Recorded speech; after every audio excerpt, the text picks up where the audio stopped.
నేను మీ వరు అక్కని. ఎలా ఉన్నారండి అందరూ? నేనైతే అస్సలు బాలేనండి. నాకు తెలిసి నాలాగే చాలామంది ఆడబిడ్డలు కూడా బాగుండి ఉండరు. ఎందుకంటే ప్రతిరోజు లేవగానే ఏదో ఒక వార్త వింటున్నాము సాటి ఆడదానికి జరిగే అన్యాయం గురించి. అలాంటి అన్యాయం గురించి వింటూ ఏ ఆడది మాత్రం సంతోషంగా ఉంటుంది? ఆడవాళ్ళకి రక్షణ లేని రోజులండి ఇవి. ఒకప్పుడు ఆడపిల్లని కనాలంటే పోషించడానికి భయపడేవారు. అలాంటిది ఈరోజు ఆడపిల్లని కనాలంటే రక్షించడానికి భయపడుతున్నారు. అంతటి దౌర్భాగ్య స్థితిలో ఉన్నామండి మనము. మనం కూడా ఒక తల్లి కడుపునే పుట్టాం కదా, మనకి కూడా అక్క చెల్లెలు ఉన్నారు కదా. అలాగే సాటి ఆడపిల్ల కూడా ఒక తల్లి కడుపున పుట్టిన పిల్లే కదా, ఒక ఆడపడిచే కదా అని ఎందుకు ఆలోచించలేకపోతున్నారో అర్థం కావట్లేదండి. మానవ మృగాల్లా తయారవుతున్నారు. ప్రతి రోజుకి ఒక నిర్భయ పుట్టుకొస్తోంది. ఎందుకండి నిర్భయ 1, నిర్భయ 2, నిర్భయ 3 ఇలా ఎన్ని నిర్భయాలు కావాలి? ఇన్ఫినిటీయా? ఇంక దీనికి అంతం లేదా? ఇది ఆగదా? ఏం చేస్తున్నారండి గవర్నమెంట్ వాళ్ళందరూ? మీరు ఏదైనా పాలసీస్ స్టార్ట్ చేయాలంటే కనుక రాత్రికి రాత్రే అన్నీ మార్చేస్తారే గవర్నమెంట్ వాళ్ళు. అలాంటిది ఒక రేప్ చేస్తున్న మర్డరర్ని కానీ రేపిస్ట్ని కానీ మీరు అక్కడికక్కడే ఎందుకు శిక్ష వేయలేకపోతున్నారు? ఏమైంది న్యాయస్థానానికి? న్యాయస్థానం కళ్ళు మూసుకుపోయిందా? గవర్నమెంట్ నోరు పడిపోయిందా? ఏం చేస్తున్నారండి? మీ ఇంట్లో కూడా ఆడపిల్లలు, మీరు కూడా ఒక తల్లి కడుపునే పుట్టి ఉంటారు కదా. ఇలాంటి అన్యాయాలను చూస్తూ ఇంకా ఎంతమంది ప్రాణాలని అరచేతిలో పెట్టుకుని భయపడుతూ బతకాలండి? ఆడవాళ్ళకి రక్షణ కలిగేది ఏ రోజు? భారతదేశానికి స్వతంత్రం వచ్చింది అని చెప్పి జెండాలు ఎగరేయడం కాదండి. జెండా ఎగరేస్తేనే భారతదేశానికి స్వతంత్రం రాలేదండి. సృష్టికే మూలమైన ఆడదానికి ఏ రోజైతే స్వతంత్రం, ఏ రోజైతే రక్షణ, ఏ రోజైతే ఒక ధైర్యం ఉంటుందో ఆ రోజే భారతదేశానికి స్వతంత్రం వచ్చిందని నేను నమ్ముతానండి. ఎందుకంటే మనము ఎన్నో మాటలు చెప్తాము, ఎన్నో కేసులు మాట్లాడతాము. ఏదైనా ఒక మర్డర్ జరిగింది, రేప్ జరిగిందంటే దాని గురించి వారాలు, నెలలు, సంవత్సరాల తరబడి ఇన్వెస్టిగేషన్లు చేస్తాము, దాని గురించి చర్చలు పెడతాము, గ్రూప్ డిస్కషన్స్ పెడతాము. టీవీలో పొద్దున్న నుంచి రాత్రి దాకా వారం రోజులు 10 రోజుల వరకు అదే న్యూస్ స్క్రాల్ చేస్తూ అదే వేస్తాము. ఎందుకంటే మీ న్యూస్ ఛానల్స్కి టీఆర్పీ రావడానికి వేస్తున్నారా? ఏం న్యాయం జరుగుతోంది? మీరు చేస్తున్న ఈ ప్రచారం వల్ల ఏం న్యాయం జరుగుతోంది? ఎవరు భయపడుతున్నారు? ఎవరికి రక్షణ కలుగుతోంది? రోజుకొకటి ఒక రోజులో కొన్ని వేల రేప్లు, కొన్ని వేల మర్డర్లు జరుగుతున్నాయి. మరి మీరు చేసే ఈ న్యూస్లు, మీరు చేసే ఈ ప్రొపగండా అంతా దేనికండి?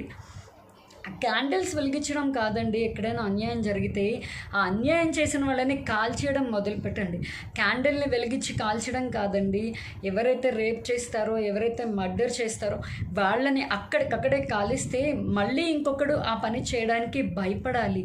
వాడి ఒంట్లో వణుకు పుట్టాలన్నమాట. ఇంకొక ఆడపిల్ల కన్నెత్తి చూడాలంటే వాడికి అంత దడదడలాడాలి. అలా చేశారా ఏ రోజైనా? ఎన్ని కేసులు జరిగాయండి ఇప్పటికీ? ఎన్నిసార్లు చూస్తున్నాము? ఆడపిల్లకి అన్యాయం జరిగింది కదా అని చెప్పి మీరు న్యూస్ ఛానల్స్లో 100 మాటలు మాట్లాడతారు. తర్వాత ఏం చేస్తారు? క్యాండిల్స్ వెలిగిస్తారు, ర్యాలీస్ చేస్తాము. మేమేం చేసినా, ఎవరేం చేసినా ఏం ప్రయోజనం? ఇప్పుడు డాక్టర్కి అంత అన్యాయం జరిగింది కోల్కతాలో. సో ఏం చేస్తున్నారు? ఏం న్యాయం జరిగింది? అసలు ఇప్పుడు ఆ అమ్మాయిని బాధ పెట్టేటప్పుడు వాళ్ళు ఇన్ని సంవత్సరాలు, ఇన్ని నెలలు టైం తీసుకుంటున్నారా? అప్పటికప్పుడే స్పాట్లో రేప్ చేసి, మర్డర్ చేసి అతి ఘోరంగా హింసించి చంపేస్తున్నారే. మరి అలాంటి వాళ్ళని మీరు శిక్షించడానికి మీకేంటండి? ఏం సెక్షన్లు అడ్డొస్తున్నాయి? ఎంత టైం కావాలి? వారం, 10 రోజులు, నెలలు? దేనికండి వెయిటింగ్? అసలు గవర్నమెంటే సరైన న్యాయస్థానం, సరైన న్యాయం చెప్తే కనుక ఇలాంటి వాళ్ళు పుట్టుకురారండి. మీరు వెంటనే వాళ్ళని అక్కడికక్కడి స్పాట్లో కాల్చి చంపేయలేరా? ఆ అమ్మాయిని వాళ్ళు ఎంత బాధపడుతున్నారో మీరు ఎందుకు చేయలేకపోతున్నారా పని? ఎక్కడున్నాయండి మీ న్యాయస్థానాలు? ఎక్కడుందండి న్యాయము? ఎక్కడ జరుగుతోంది ఆడపిల్లకి న్యాయం? మీరు చెప్పండి. ఈ రోజుల్లో ఆడపిల్లలు బయటకు వెళ్ళాలంటే మళ్ళీ చెప్తారు, ప్రతి దాంట్లో ఆడపిల్లలు మగపిల్లలు సమానమే, ఆడవాళ్ళకి మేము ఆ రిజర్వేషన్ ఇచ్చాం, ఈ రిజర్వేషన్ ఇచ్చాం, ఇన్ని మాటలు మాట్లాడతారే. ఎక్కడ సమానం అండి? మగవాడు ప్రతి రోజుకి ఒక నిర్భయ పుట్టుకొస్తోంది. వాళ్ళు ఎంత అతి దారుణంగా హింసించి చంపుతున్నారో అప్పుడు అవన్నీ చూసినప్పుడు మీ కళ్ళు మూసుకుపోతున్నాయా? మీకు చెవులు వినిపించట్లేదా? నోరు పడిపోతుందా? లేకపోతే ఏం సెక్షన్ల కోసం వెతుక్కుంటున్నారండి? వాళ్ళు హింసించేటప్పుడు ఇలాగే సెక్షన్ల కోసం వెతుక్కుంటున్నారా వాళ్ళు? ఒక్క రోజులో ఆడపిల్ల జీవితాన్ని చిదిమేస్తున్నారు. ఎన్నో ఆశలతో డాక్టర్ అని, లాయర్ అని, ఇంజనీర్ అని ఇలా కోటి ఆశలతో ఉంటున్నారు ఆడపిల్లలు. అలాంటిది వాళ్ళ ఆశల్ని ఒక్క క్షణంలో అడియాసలు చేసేసి వాళ్ళ జీవితాన్ని అక్కడితో చిదిమేస్తున్నారు కదా. మీకు ఇది ఎక్కడ న్యాయం అండి? ఎందుకు మీరు అలా చేస్తున్న వాళ్ళని శిక్షించట్లేదు? ఎప్పుడైతే మీరు అలా శిక్షించడం మొదలు పెడతారో అప్పుడు వాళ్ళలో భయం పుట్టుకొస్తుంది. అమ్మో, మళ్ళీ ఈ పని చేయాలంటే వాళ్ళు భయపడేలా ఉండాలి. అలాంటిది మీరు అలా ఏం చేయట్లేదు కదా. వాళ్ళు రేప్ జరిగినా, మర్డర్ జరిగినా సరే దాని గురించి ఒక వారం రోజులు, 10 రోజులు, నెల రోజులు న్యూస్, సోషల్ మీడియా ఓపెన్ చేస్తే చాలు ఇవే న్యూస్లు, ఇవే మాటలు. తర్వాత వారం 10 రోజుల తర్వాత మర్చిపోతారు. ఇదేనా అండి ఆడవాళ్ళకి జరిగే న్యాయం? ఏమయ్యాయండి మీ కేసులు? ఏం చేస్తున్నారు? మీరు గవర్నమెంట్ వాళ్ళు ఏదైనా డెసిషన్ తీసుకుని ఏదైనా మార్చాలంటే కరెన్సీ నోట్లోనే రాత్రికి రాత్రే మార్చారు కదా 2019లో. అప్పుడు చేయగలిగిన ఆ ధైర్యము ఇప్పుడు తప్పు చేసిన వాళ్ళని శిక్షించడానికి ఎందుకండి గవర్నమెంట్ ముందుకు రావట్లేదు? కరెన్సీ నోట్ల విషయంలో రాత్రికి రాత్రే మీరు అన్ని మార్పులు చేర్పులు చేస్తారు కదా.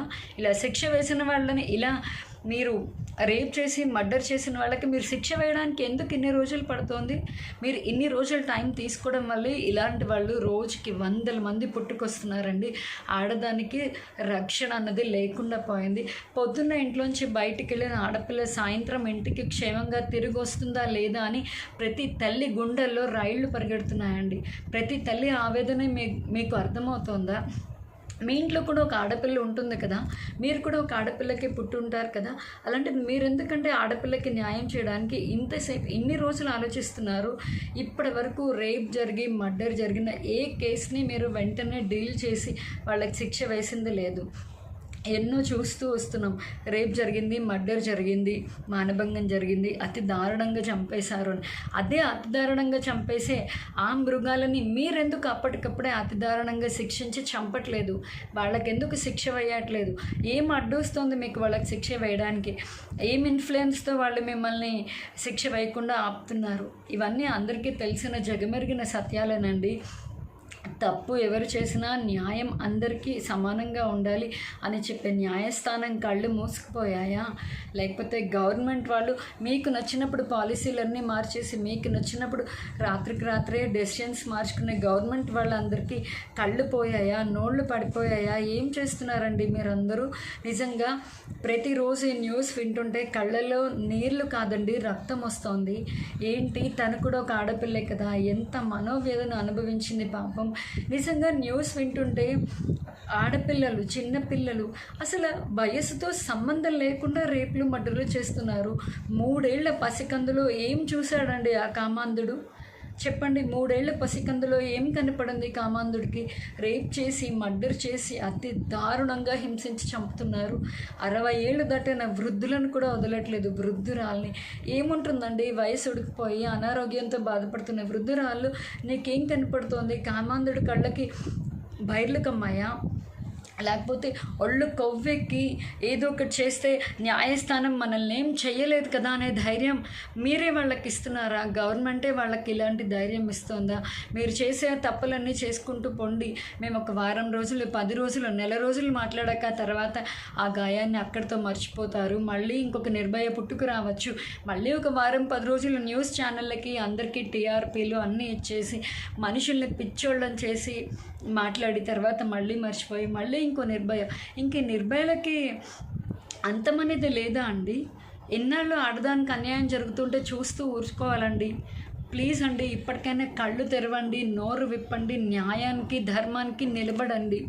మనం కూడా ఒక ఆడపిల్లలమే కదా. మన సాటి ఆడపిల్లకి అన్యాయం జరిగిందంటే మనం ఎంత బాధపడాలి? ఈరోజు మన భారతదేశం ఎంత దౌర్భాగ్య స్థితిలో ఉందంటే తినడానికి తిండి, కట్టుకోవడానికి బట్ట, ఉండడానికి ఇల్లు ఉన్నా కూడా బయటికి వెళ్ళిన ఆడది ఇంటికి స్వచ్ఛంగా, క్షేమంగా, రక్షణగా తిరిగి వస్తుందా అనే ధైర్యమే లేదనమాట. ఒకప్పుడు పెళ్ళి కానీ ఆడవాళ్ళకేనండి ఏదైనా జరిగిందంటే, ఇప్పుడు చిన్న పిల్లల నుంచి పెళ్ళి కాని వాళ్ళు, పెళ్ళైన వాళ్ళు, 60 ఏళ్ళు 70 ఏళ్ళు దాటిన వృద్ధురాలికి కూడా రక్షణ లేదనమాట. అంత దీనమైన దౌర్భాగ్య స్థితిలో మన భారతదేశం ఉంది. చెప్పుకోవడానికే చాలా సిగ్గుగా ఉందండి. ఒకప్పుడు ఐఎమ్ ఎన్ ఇండియన్, నేను భారతీయుడిని, నేను భారతదేశంలో పుట్టాను అని చెప్పుకోవడానికి గర్వపడే మనమందరం ఈరోజు ఇలాంటి భారతదేశంలోనా మేము పుట్టాము, ఇక్కడ మేము బతుకుతున్నాము, ఏ రోజు ఏం జరుగుతుందో రక్షణ లేని ఒక భారతదేశంలోనా మనం ఉన్నది అనే ఒక దౌర్భాగ్యమైన స్థితిలో మనం ఉన్నాము. ప్లీజ్ అండి, మీ అందరూ కూడా ప్రేయర్ చేయండి. ఇక ఏ ఆడపిల్లకి అన్యాయం జరగకుండా, తప్పు చేసిన వాళ్ళకి తక్షణమే శిక్ష పడేలా గవర్నమెంట్ నిర్ణయం తీసుకోవాలని, ఇప్పటికైనా గవర్నమెంట్ కళ్ళు తెరిచి వాళ్ళు ఎలా రేప్ చేసి వెంటనే మర్డర్ చేసి ఎలా హింసిస్తున్నారో, అలాగే రేప్ చేసి మర్డర్ చేసిన వాళ్ళకు కూడా అక్కడికక్కడే హింసించాలని, అక్కడికక్కడే మర్డర్ చేయాలని నేను మనస్ఫూర్తిగా కోరుకుంటున్నానండి. ప్లీజ్ అండి, మీకు వీలైతే కనుక ఈ వీడియోని వీలైనంత మందికి షేర్ చేయండి. అలాగే రక్షాబంధన్ రోజు కూడా అందరూ రక్షణ కోసం మాట తీసుకున్నారా? మీ అన్నల దగ్గర, తమ్ముళ్ళ దగ్గర, అందరి దగ్గర తీసుకోండి.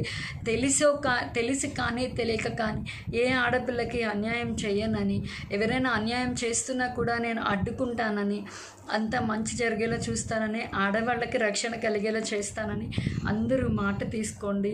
ఎందుకంటే మనమందరం ఒక మాటగా, అరే నా ఇంట్లో కూడా అమ్మ ఉంది కదా, నా ఇంట్లో కూడా ఆడపిల్ల ఉంది కదా, అలాగే తను కూడా ఒక సాటి ఆడపిల్లే కదా, మనం బాధ పెట్టడం ఎందుకు, మనం హింసించడం ఎందుకు అనే చైతన్యం ప్రతి ఒక్కళ్ళు రావాలండి. గవర్నమెంట్ కూడా అలాగే వెంటనే నిర్ణయం తీసుకోవాలి. అలాగే మనమందరం కూడా స్వచ్ఛందంగా మన మనసులో మనం అనుకోవాలి, మనం కూడా ఒక తల్లి కడుపునే పుట్టాం కదా, మన ఇంట్లో కూడా తోడబుట్టిన వాళ్ళు ఉన్నారు కదా, అలాగే తను కూడా ఒక తోడబుట్టిందే కదా, తనకి అన్యాయం చేయడం ఎందుకని ప్రతి ఒక్కళ్ళలోనూ ఆ మార్పు, ప్రతి ఒక్కళ్ళలోనూ ఆ చైతన్యం రావాలని మనస్ఫూర్తిగా కోరుకుంటున్నానండి. ఇక ఇలాంటి న్యూస్లు మనం వినకూడదని, అంతా సర్వేజన సుఖినో భవంతు, అందరూ బాగుండాలని కోరుకుంటున్నానండి. ఆడపిల్లలకి రక్షణ కలగాలి, ఆడపిల్ల ధైర్యంగా తిరగాలి. ఏదైనా ఏమైనా కూడా ఆడపిల్లలు ఎందులో తక్కువ కాదు అని నిరూపించాలండి. ఆడపిల్లలు కోటి ఆశలతో వాళ్ళు కూడా ఒక్కడుగు ముందుకేసి ఏదో సాధించాలనుకుంటున్నారు. కానీ ఇలాంటి కిరాతకులు, ఇలాంటి మానవ మృగాల చేతిలో బలైపోయి వాళ్ళ జీవితాలు సగంలోనే చిదిమేస్తున్నారండి. వాళ్ళ కళల్ని, వాళ్ళ ఆశల్ని అడియాసలు చేస్తున్నారనమాట. దయచేసి ఇలా జరగకూడదని కోరుకుంటున్నానండి. మీకు వీలైతే కనుక ఈ వీడియోను మీకు వీలైనంత మందికి షేర్ చేయండి. నా మనసులో మాట మీతో చెప్పుకున్నాను, మీ అందరికీ అర్థమవుతుందని మనస్ఫూర్తిగా కోరుకుంటున్నానండి. ఇకపై అన్నీ మంచి వార్తలే వినాలి, అందరూ బాగుండాలి అని కోరుకుంటున్నానండి. అందరం బాగుండాలి, అందరూ బాగుండాలి, అందులో మనం ఉండాలండి. అదే నేను కోరుకునేది. మీరు కూడా అదే కోరుకుంటారని అనుకుంటూ సెలవు తీసుకుంటున్నానండి. ఇంకా ఈ వీడియోని కూడా ఇక్కడితో ముగిస్తున్నాను. మీకు వీలైనంత మందికి ఈ వీడియోని షేర్ చేస్తారని కూడా కోరుకుంటున్నానండి.